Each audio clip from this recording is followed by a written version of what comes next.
Welcome back. Attorney Jay Davis is here from James W. Davis and Associates for It's the Law segment. Good evening to you. Hey, it's great to be here, Shelby. Great to have you. Well, we got to jump right into this. After the recent death of singer Aretha Franklin, several outlets are reporting that she died and she did not have a will. So I know that there are several other celebrities. We've seen this issue again and again. Right. So why is it important for us to have a will? It's important to have a will so that your wishes with whatever you've accumulated in your life, the work that's gone into it, that you can direct what you want to be done with the things you've worked so hard for. All right, so what kind of information needs to go into the will? Generally, you would want to know, you would want whoever's going to execute your will to know what you want done with your body, with your remains. Do you want to be cremated?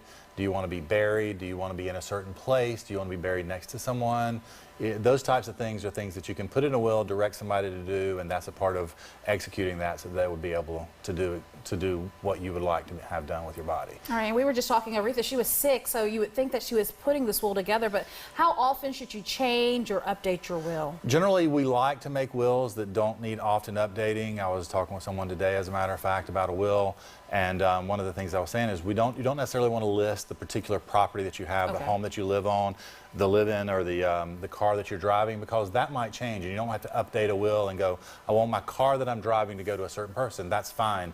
You don't have to keep changing it every time you get a new car or change over which car it is. So you try to make them where they kind of last as long as your lifestyle lasts. If you have a wife or a husband, your spouse, you know what you want them to have, what you want your children to have, what you want any particular friends, other relatives, parents, and that type of thing. You want to make you sure kind of need to be like a little specific, or not specific. You can be specific. Now, a lot of people just like basically, if I die, I want everything to go to my spouse, and then if they die first, and then I'm the second one to go, then all to the kids. A lot of wills are very general that way, and if that's what you want, that's similar, but it's not what would happen in Georgia.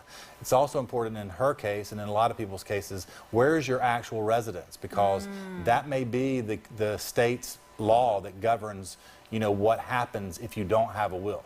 Most states recognize wills done in other states as long as they were legally executed in that state. But for example, in Georgia, if you were to die, your spouse gets a portion of it, and then your kids split a portion. Your spouse never gets less than 1/3. So if you have more than 2 kids, the spouse will get a larger share than your children do.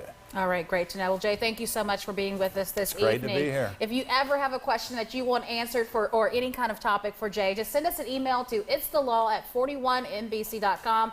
And now here's a final look at the forecast.